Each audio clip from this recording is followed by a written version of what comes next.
Good evening and welcome to another episode of Inside the FLX. I'm Josh Durso and we are coming to you from the FingerLakes1.com studio in downtown Seneca Falls.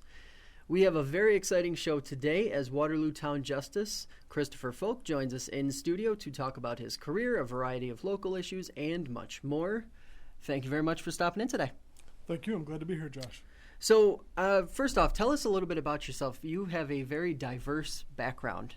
Talk to us a little bit about your career, educational background, and how you wound up the Waterloo Town Justice. Certainly. It is, as you say, somewhat interesting. I actually grew up in the area. I grew up in Seneca County. I attended Cornell University, did my undergraduate work there. Following Cornell, and actually while I was at Cornell, I went into the technology track.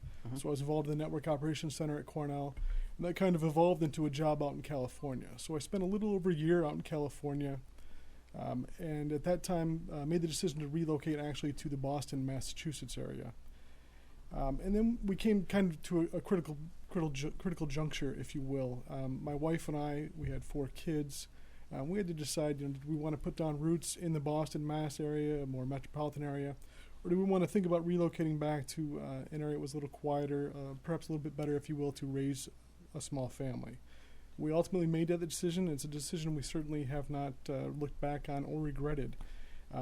Since moving back, I actually completed a master's in computer information systems. Additionally, I'm about 12 credits shy of an MBA at Northeastern, and I just finished up my second year of law school at SU College of Law. So I'm 2/3 of the way done in that endeavor. And having been back for a few years, I was approached by the local committee, and they were interested in putting forth some candidates, and actually the initial position was for town council. And, my wife and I kind of toyed with the idea, and we decided that, we'd push forward. It ended up being an opening for a town justice position as well, and I decided to go that route.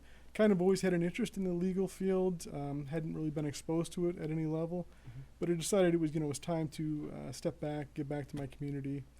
I was elected in 2011, took office in January 2012, and I was actually just reelected last year to another 4-year term. Now, what was the sort of, mindset shift moving from out in California to Boston and then back to where you originally started in Seneca County?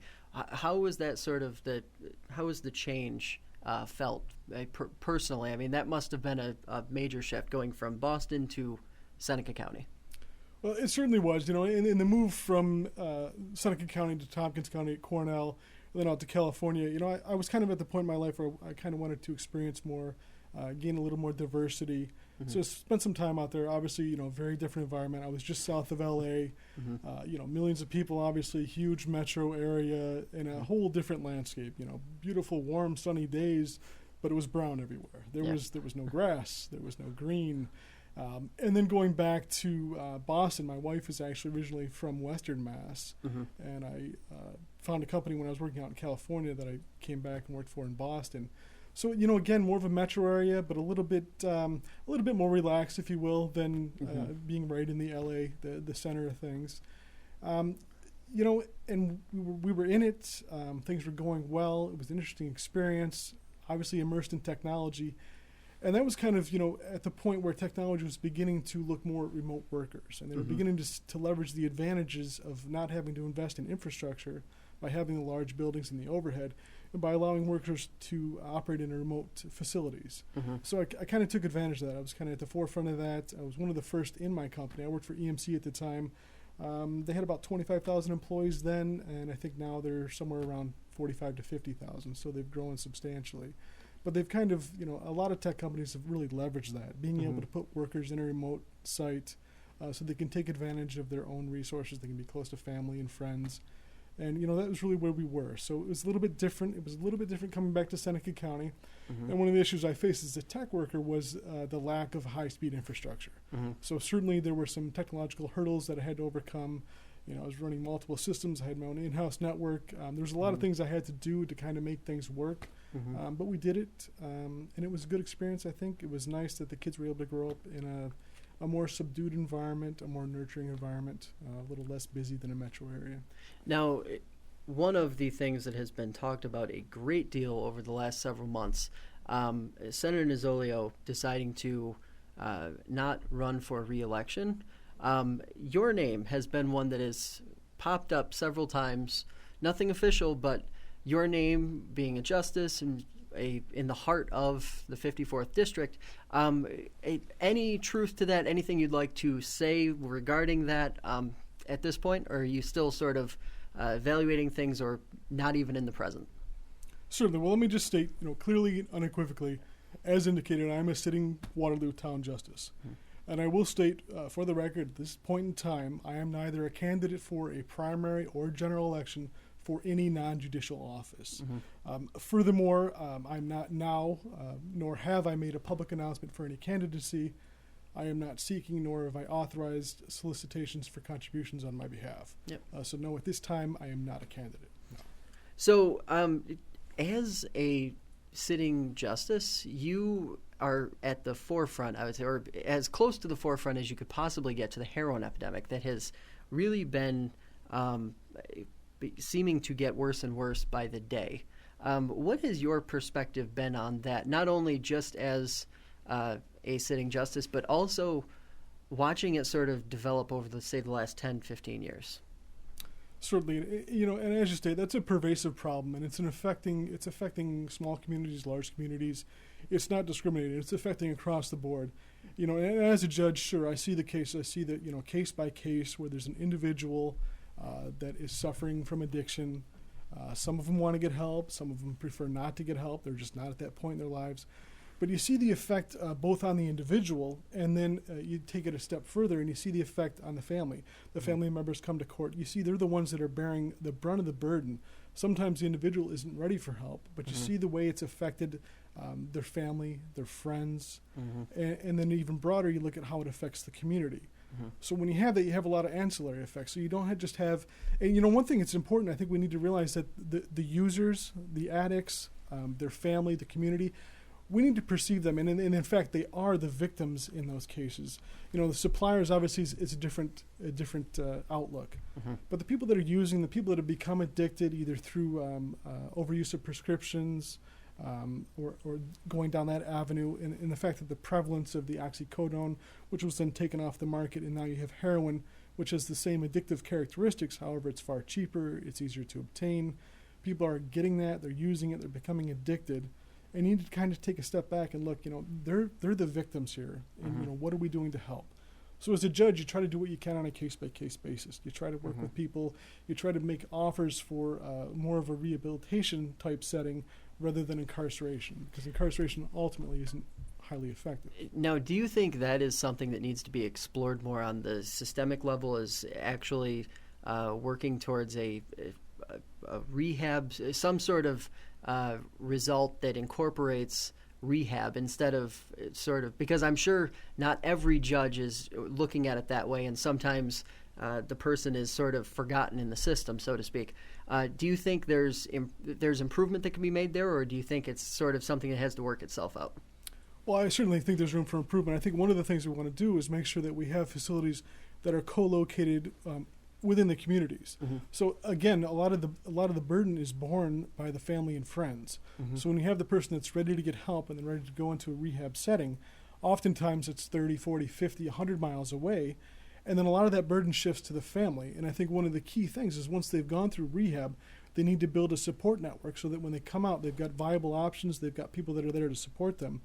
And if you're able to put that within the community, then people are able to be part of that whole process, part of the building of the support network, and are able to be more of a long-term rehabilitation. Because unfortunately, the addictive nature of opioids is so drastic that you have a very high recidivism rate amongst users. And anything you do to build community bonds, to make people personally invested in the outcome, is certainly going to be beneficial in the long run.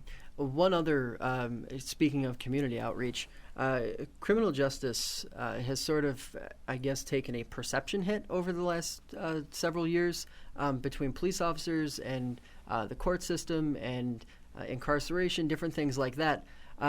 What do you think is sort of the answer for this perception problem? We've had a lot of members of law enforcement on this program, and they always say that they're constantly trying to build relationships with the community. But is there something more that can be done on the systemic level to sort of help that process? Certainly, and obviously in my role, I deal with a lot of law enforcement from various agencies. And there's good law enforcement and there's great law enforcement, and you see all that, and you see that the fact that they do want to reach out. And I think one of the keys there is we've got definitely a perception problem. We've got an us versus them, and it should be just an us. I mean, ultimately, the community, the members, the politicians, the judges, law enforcement, they're part of the bigger piece of the puzzle, and they need to work together cohesively to strengthen community relations. And I think one thing you can do is try to bring in, so as you said, community relations, bringing in local police force, getting them in the community. I think one of the things that helps is the school resource officers. So the kids are seeing them or interacting them. I think it's important rather to have interactions outside of, say, a traffic stop or something that's more on the negative side, and have positive reinforcement between the community and law enforcement to show that there is that bond and that people are working together and they're really looking for the common good. Now, do you think that's something that has to start at a young age, that interaction, to sort of ensure that it's a lifelong bred kind of thing?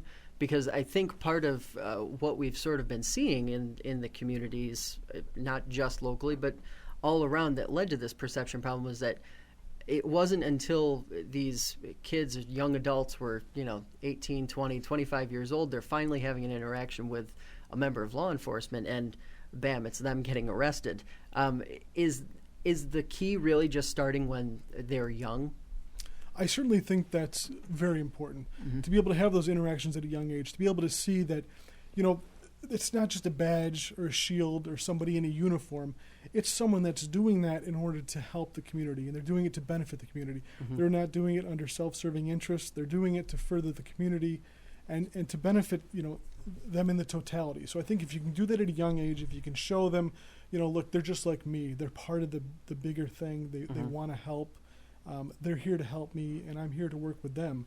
And you build that relationship. Now, certainly it's more difficult if you introduce that at an older age, but I don't think that's an insurmountable hurdle. I think that still there can be community outreach, there can be interactions, there are communities where there are some divides between law enforcement and the community, and I think that can be gapped effectively. That bridge can be built effectively by bringing in those resources, showing them that they're people, they're invested in the community, they're there because they want to improve it, and they're not simply there to do a purely policing function, if you will. Yeah. So one of the issues that in some ways probably led to a number of these other issues, the economy, economic issues, you've got low income issues, and you've got a number of things sort of leading to these bad roads that people can take. What do you think on the economic side, just as far as what can be done or what is being done that you like, that you've seen, and what is your perspective as a judge on that sort of process?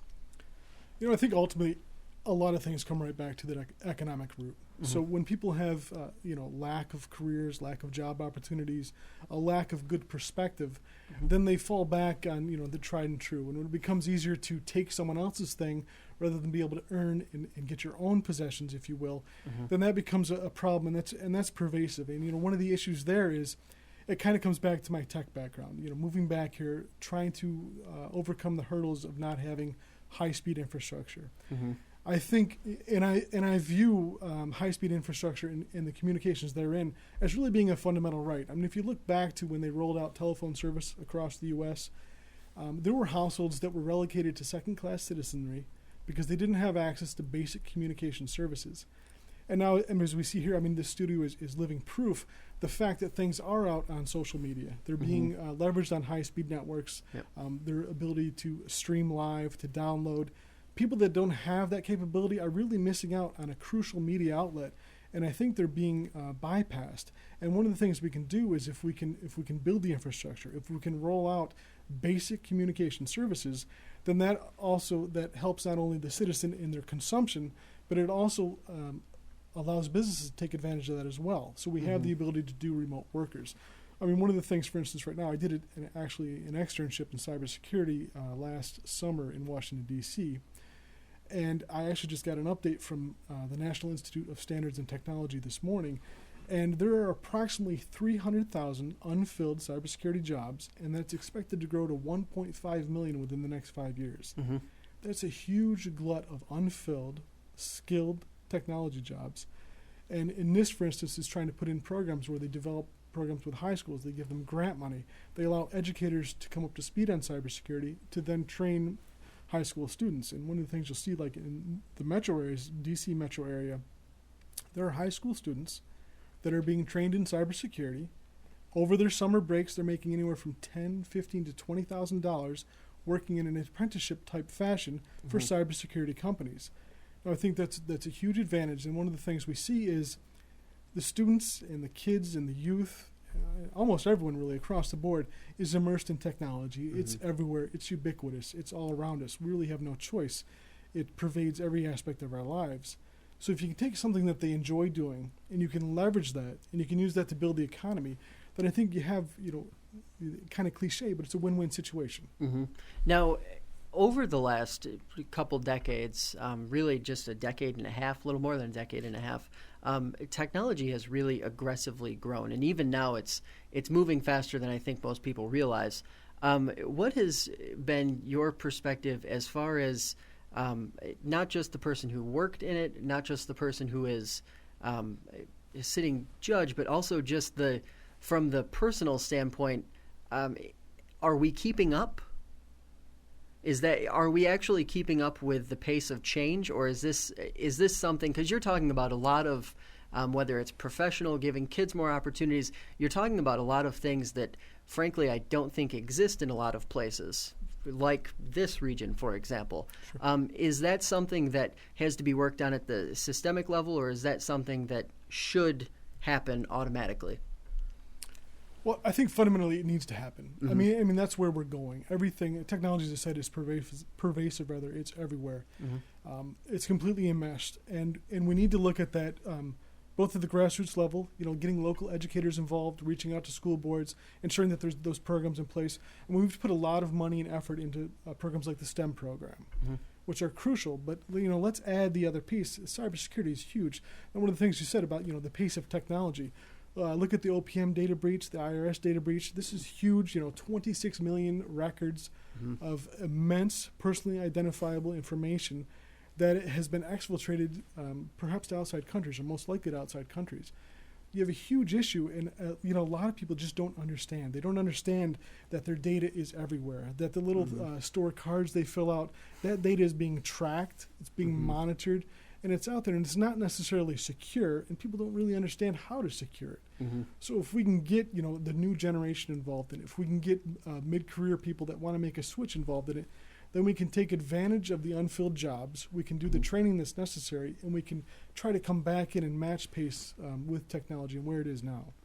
Now, what do you think the big, or say the big three issues are facing the region as a whole? What are some of as a guy who sees the crime side of it, but also the sort of process on the outside after they're released, after they're back into the public, what are the challenges, the big challenges facing whole region?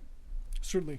Well, I think overall we've touched on it already, but it's the economy. I mean, fundamentally, unless we're able to grow the economy, the expenditures aren't realistically ever going to decrease. When you look at something like the tax cap and the formula approach, I mean, you look at that as an arbitrary force being imposed on market conditions. And when you say, look, we're going to keep this to 2% or 3%, I view that as, you got a patient that's bleeding and you put a tourniquet on him. Yeah. All right, you still have to take the next step. What's next? The tax cap was great. We needed relief. The tax burden is oppressive. It's affecting all of us.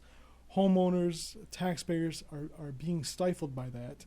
And you look at that and say, well, okay, so we've got the tax cap. That was a great first step to try to stem some of that bleeding. But then you say, what are we doing about critical infrastructure?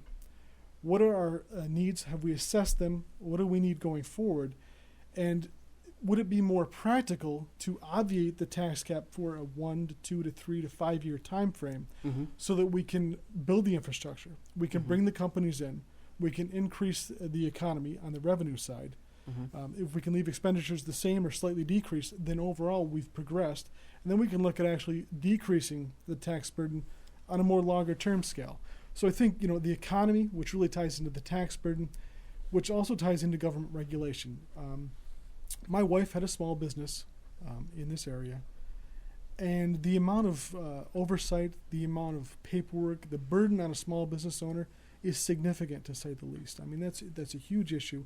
And there really aren't a lot of grassroots agencies that are able to step in and say, so you want to start a business, do X, Y, and Z, fill this out. I mean, you have to bring in an attorney. You need an accountant. All these compound the issues. And when you have that much regulation that's stifling the ability of small businesses to create and flourish, then I think that also pushes economic pressures on the region, which are negative.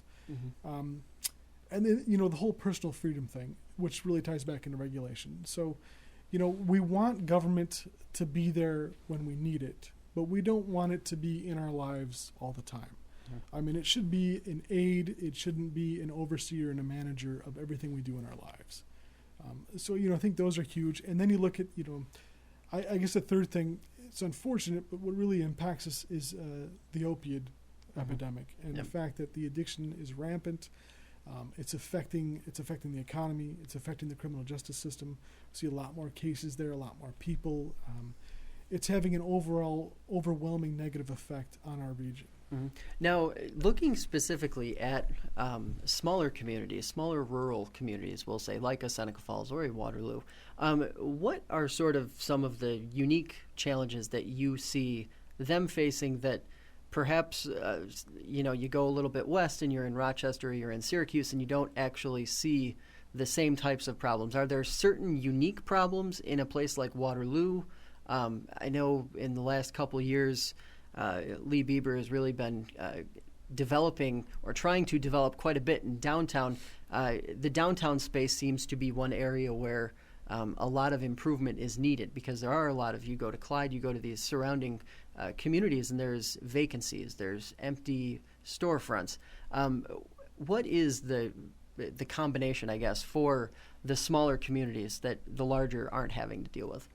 Certainly, and I think a lot of that, not to overuse this, but it really comes back to the technology and what do we have for high-speed communication and what do we have that we're providing to people. So when you look at a more rural community, even though Waterloo and Seneca Falls are obviously more centric, when you go to the outlying places, they may not have basic internet access. They may not have the tools that, the city of Canandaigua, the city of Geneva, you look at Monroe County, Tompkins County, they're not facing some of those issues. They have a pervasive, overreaching infrastructure that gives people this basic fundamental access to technology. And when you talk to somebody from there, they take it for granted. You walk around, you've got cell signal, you've got data. There are places you drive through Seneca County, you drive through Wayne County, you drive to various other places. You may not have any cell phone signal at all, let alone data. And these are things that, they're affecting us. And you look at it, also if you take an upstate versus a downstate, you talk to people downstate, they don't get the concept that there could even, a dead zone. What is that? There is no concept of a dead zone in New York City. I mean, everything, technology touches every single point. Everyone is connected. That's the world they live in. Everything is right there. The infrastructure there. I mean, going back to infrastructure, we've got places in the southern part of the county that don't have basic water and sewer services. I mean, we're just now in 2016 running water and sewer out to where the new casino is being built. We've got the whole 414 corridor that's been underdeveloped, and we don't have the basic infrastructure there. And it'd certainly be my hope that when they're running the water and sewer, they're also laying down some dark fiber. So we have that as well. So I think, that's one of the things. And you see the out-migration. You see people, like my kids, for instance, the youth. They're here, and you want them to be here. It's a wonderful place to grow up. But, what are their long-term prospects? Okay, my two girls are interested in technology. What's here for them? It'd be great if they got into cybersecurity, but currently there's nothing here. They're going to have to go to a metro area. They're going to have to go to a Rochester or Syracuse or D.C. or New York City in order to take advantage of those skills. And when you have that, people leave, and then you're faced with downtowns that have empty buildings. You're faced with malls that are empty. Look at the Cuga Mall, for instance. I mean, you see structures all through the place that simply are being underutilized. They're not to capacity, and people have simply left. we're facing an out-migration problem where people that have, good-paying jobs, good careers, they live here, they work here, they retire, and then they're moving down south, where there's less of a tax burden, where their dollar goes further, where the cost of living is far greater. And I think that's a fundamental problem. And, people like Lee Bieber coming here, that's great that investment is here, but we need to make sure we follow up and we back that up, and that we have the investment and we have the people coming in that are able to take advantage of these redeveloped areas. Now, what has your perspective been seeing the progress out at the casino site, the Del Lago Casino site? It seemed now that the legal troubles seem to be mostly behind the developers. What has your perspective been seeing that go up? Is that sort of a saving grace or a lifeline for future development?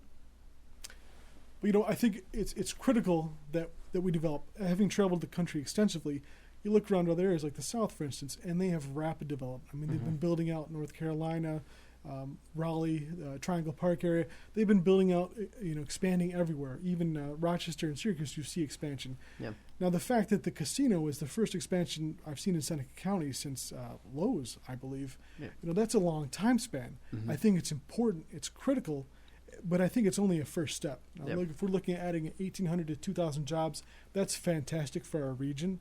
It's fantastic for the county. It's fantastic for the community to build that in, to have that additional revenue, to have places where people can go to get good jobs. But we need to look at that as a first start. We need to take that to the next level. We need to look at expanding on that and further development and bringing more businesses in. Not that it's a lifeline, but it's certainly a start. It's the preserver's been thrown in. We need to grab it and then hoist ourselves into the boat and carry on. Well, we really appreciate you coming on. This half hour has gone really quickly. It's been my pleasure. Yeah, thanks a lot for coming on, and we will definitely be having you on again in the future. Wonderful. Thank you. That's going to do it for us today. I'd like to thank Christopher for stopping by and wish him the best of luck with his continued work in Waterloo. As a reminder to our viewers, Inside the FLX airs Sundays at 7 p.m. on Time Warner Cable Channel 12. And as always, the latest news, updates, and podcasts are just a click or touch away with the Finger Lakes One app. It's available on Apple and Android devices. For Waterloo Town Justice Christopher Folk, I'm Josh Durso, reminding you to join us next week on another episode of Inside the FLX.